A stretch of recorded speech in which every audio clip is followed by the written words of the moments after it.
happened when I was a kid, so some of the details are a little fuzzy, but I still remember the important parts. I grew up in Nebraska, and I used to bike to school every day because my parents were always working. It was just easier that way. We lived in a rural area surrounded by farmland, and the route to school took me past this massive cornfield. Looking back, it probably wasn't that big, but it was the kind of place that looked like it went on forever, especially when you're a kid. Our house was on the other side of the field, but my parents were always clear about one thing: don't cut through the cornfield. They were worried I'd get lost without a cell phone, and I didn't really question it. I'd seen how easy it was to lose your sense of direction in there. So every day, I'd stay on the main road and bike all the way around it. I didn't have many friends that lived near my house, so I'd always bike alone. I didn't mind the longer rides. I actually developed a love for biking from doing it so often. I'd go for bike rides on the weekends, even when I didn't have to. I don't remember what day of the week it was, but it was definitely a weekday because I was biking home from school. I was biking home like normal when the chain on my bike popped loose. I don't remember how it happened, but it just came off completely, and no matter how hard I tried, I couldn't figure out how to pop it back into place. My dad had taught me how to fix my bike, but nothing I tried worked. I was stuck, and the thought of walking all the way home with my bike in tow sounded awful. Like I said, I didn't have a phone back then, so it wasn't like I could just call my parents for help. I wasn't going to ask for a ride from a random stranger driving by either. I knew better. I was on my own. That's when I looked over at the cornfield. Walking the normal route home was going to take forever, but cutting through the cornfield would save me a ton of time. I knew my parents had warned me not to go in there, but I figured it couldn't be that hard to find my way through. After all, I just needed to walk straight, right? So I made up my mind and pushed my bike into the cornfield, telling myself it'd be a quick shortcut. At first, it was fine. The path I found between the rows of corn was narrow, but it was clear enough to walk through. The stalks towered over me, and I remember there being a gentle breeze that day. Imagine walking through a cornfield as a child. The stalks feel 10 times higher, and everything feels 10 times bigger. It started to make me feel a little uneasy. The corn also blocked out a lot of the light, and it was oddly silent in there. I can't remember why, but every so often I'd look behind me. I'm not sure what was scaring me, but I remember just wanting to get out of there as quickly as possible. After another few minutes, I started to pick up on a faint rustling sound coming from the corn just a little ways off the path. I stopped and listened, trying to convince myself it was just the wind. It didn't sound like the wind though. It stopped, but as soon as I started walking, I heard it again. This time, it was a little louder and a little closer. I started to think it could have been an animal stalking me, but I didn't know what kind of animal would be making that much noise. I remember struggling to breathe, wishing I had never gotten into that cornfield at all. I picked up the pace, walking faster, but I didn't want to leave my bike behind. I kept telling myself I was being paranoid, but every few minutes, the rustling came back. Like whatever it was keeping pace with me. Eventually, the rustling stopped, and I felt a wave of relief. Maybe 10 or so minutes passed without any strange sounds. At the next juncture, I decided to switch rows just to be safe. I turned a corner, and standing right there in the middle of the path was a man. He was just standing there, arms at his sides, staring at me. He didn't look like a farmer or anyone who belonged out there. His clothes were dirty and torn, and he had what looked like long scratches on both arms. I don't know how else to describe them. They were just long marks that looked etched into his arm. I froze, not knowing what to do. But then he spoke. He asked me if I was lost in a low and raspy voice. I didn't respond. I was glued to the spot. He then took a step toward me and told me he'd help me find my way home. I felt like I was in sleep paralysis. I literally couldn't move. Every instinct in me screamed to run, but I couldn't. He started walking faster, his hands outstretched toward me, and that's when my legs just took over. I dropped my bike and ran as fast as I could. He started chasing me and shouted that he just wanted to help me. I did not stop running. I could hear him crashing through the corn behind me, yelling for me to stop every so often. I ducked into one of the corn stalks and crouched down in a ball with my eyes closed. I tried to make myself as small as possible. I truthfully thought I was gonna die. He was holding something that looked like a rope in his hand. As he passed, he muttered to himself, I'll find him. I'll never forget those words for as long as I live. I stayed hidden for what felt like hours. My legs were cramping and my whole body was trembling, but I didn't dare move until I was sure he was gone. When I finally crawled out of the corn and made my way home, I was shaking so badly I could barely walk. It was dark by then. I eventually found my way home. I ran inside to my parents, who were worried sick about where I had been. I told them everything. My mom was in tears, and my dad looked like he was ready to kill someone. By then, though, there wasn't much they could do. That man was long gone. My dad went out to look for my bike, but it was nowhere to be found. They got me a new one a few days later, and life went on. A few weeks later, something else happened that ultimately made us move out. I got home from school one day, and there, sitting on the porch, was my old bike. The one I had left in the cornfield.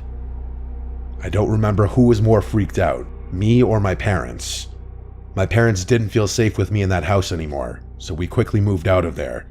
My parents don't really mention what happens, but I don't think I'll ever be able to forget it.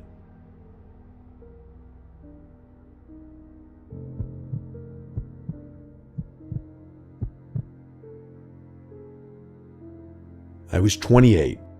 I had been trying to chase my dreams of being an author by writing for a popular newspaper, but things didn't work out.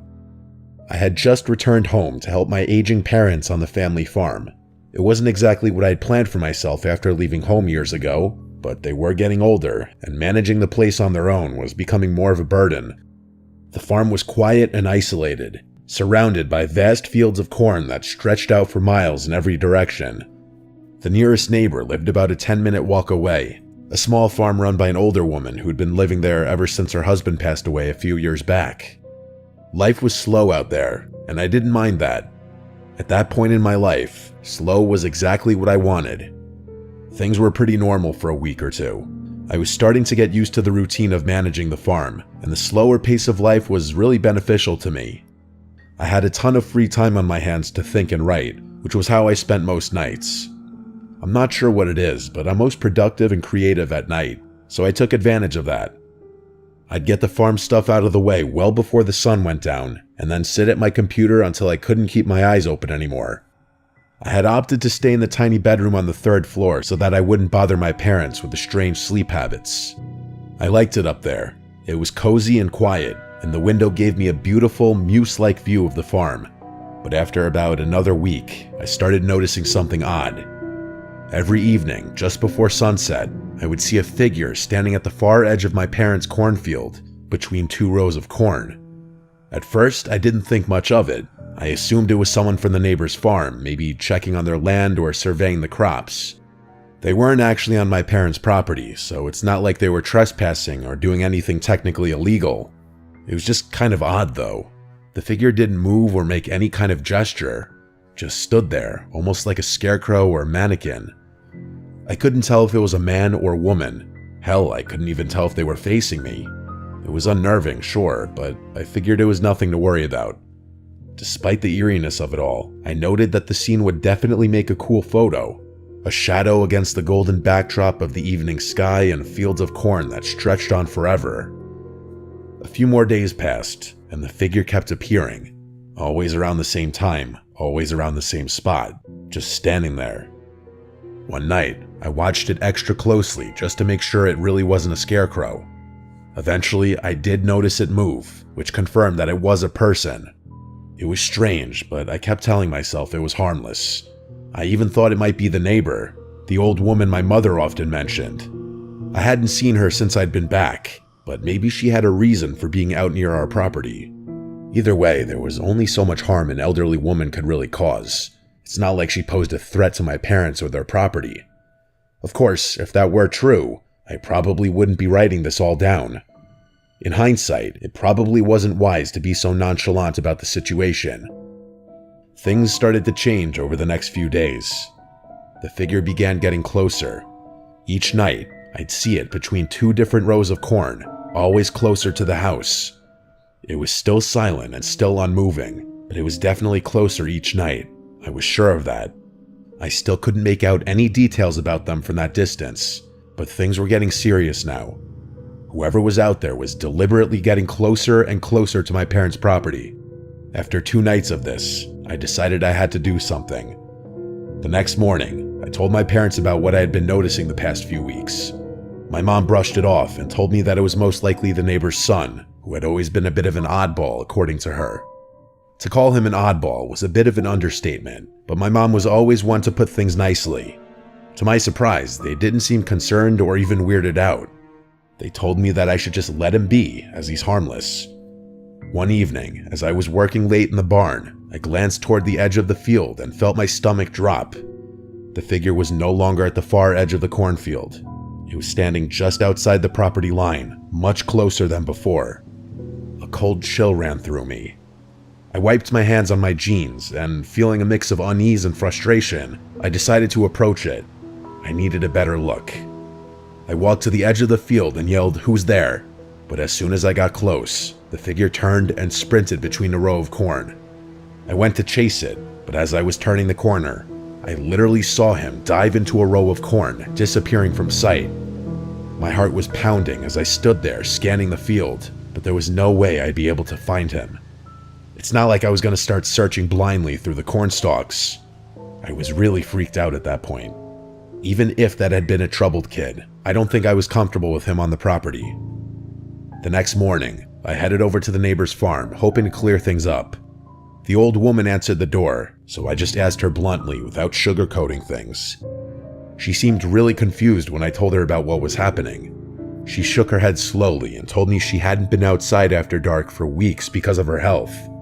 She told me that she could barely get around, let alone walk to the edge of her land. I then asked her about her son. She told me that he left home years ago and hadn't lived with her since.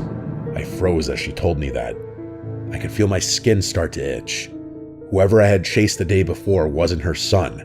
It was a complete stranger. I left her farm with a growing sense of dread. Whoever or whatever was lurking near the cornfield wasn't from her place. I immediately told my parents about what she told me, and they grew concerned. My mom suggested calling the police, but my dad insisted that would be a waste of time since they hadn't actually done anything illegal.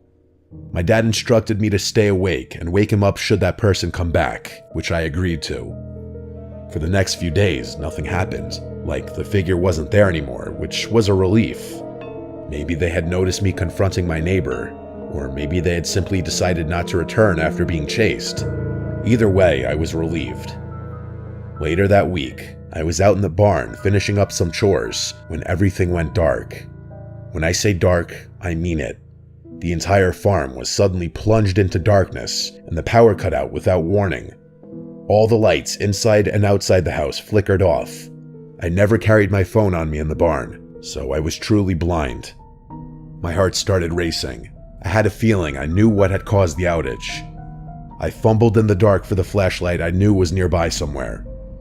After finding it, I sprinted out of the barn and toward the house before stopping in my tracks. I wanted to run inside, but knew that would be the cowardly thing to do. I was about to run around the house to check the breaker main when I heard it. There was a faint rustling sound coming from the cornfield. The realization hit me. That person was on my property, within mere feet of me. I turned and swept the beam of flashlight across the field, trying to be as quiet as possible. For a moment, nothing happened, just the same rustling sounds. But then, out of the corner of my eye, I caught a glimpse of movement. I jumped and shakily pointed my light toward the source. There, just a few feet away from the barn, was a man. I could see that now. It was a man with a few patches of hair on an otherwise bald head. He was wearing overalls and staring directly at me with this menacing look. I glanced down at his hands. He was holding a rusty garden trowel. Fear took over me and I ran. To my horror, I heard him begin to chase after me. I sprinted into the cornfield, hoping to lose him in there. I turned to see him in full pursuit, running as fast as he could. I turned a corner, and before he could see, I full-on dove into a row of corn. I sat there with my heart racing, trying to cover the sound of my breathing. A few seconds passed before I saw that guy run past me. It was the most terrifying moment of my life. I wanted to make a dash for my phone and call the police, but I was too afraid. I sat there silently for a few minutes, contemplating the situation and my life. Eventually, I got out of my hiding spot and ran all the way back to the house, which was still cast in pitch black darkness. I called the police and woke my parents up. The police searched the property and found nothing. They did, however, find the source of the outage. Someone had dumped a bucket of water on our breaker main, which tripped the whole thing. The next day, I helped my parents install some added security measures, and even went as far as to tell the neighbor to be careful. I was only on the farm for another month, but nothing happened in that time frame. It killed me to leave my parents alone on the farm with some psycho lurking about, but I had to move on with my life. They hired a farmhand to deal with the chores, so I wasn't really needed anymore. This was by far the most bizarre and unsettling experience I've ever been through.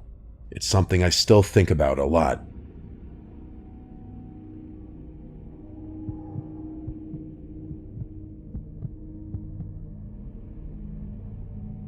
I recently moved to Iowa to get away from things. I got some dead-end job that pays a decent buck. It's not so bad. I'm definitely not going to stay out here forever, but the peace and quiet is good for me.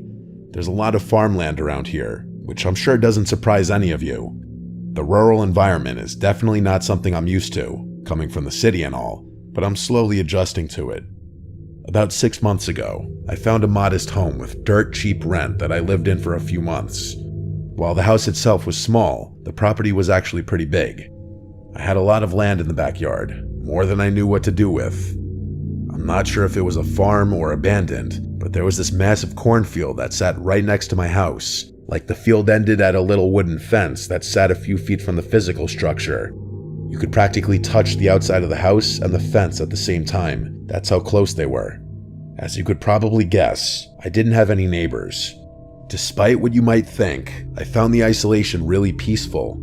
Sometimes in the evening, I found myself staring into that field from the window, reflecting about my life as the stalks billowed gently in the wind. I probably would have stayed in the house for a longer period of time had it not been for what I'm about to tell you. It was a windy October night, one of those cold nights that makes you want to sit in the comfort of a warm bedroom and look out the window at the wind blowing things around. I actually like being outside when the weather's like this. I know I'm a little odd in that regard. There's just something about shoving my hands in my jacket pockets when it's cold that makes me feel good. I was smoking a cigarette on the house's back deck, surveying the yard one more time before going back inside. I was almost finished when I heard it. A scream.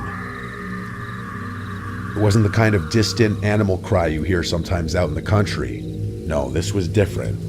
It was sharp, high-pitched, and unmistakably human. It sounded like it could have been a child, maybe a young boy. The sound echoed from the cornfield just beyond the house. Without thinking, I ran inside, grabbed my hunting rifle, and went back out. I'm not sure what came over me, but there was no way I was going to ignore a child that was potentially in danger. As I was running toward the cornfield, the scream came again, louder this time. I stopped in my tracks, scanning the dark, but I couldn't see anyone.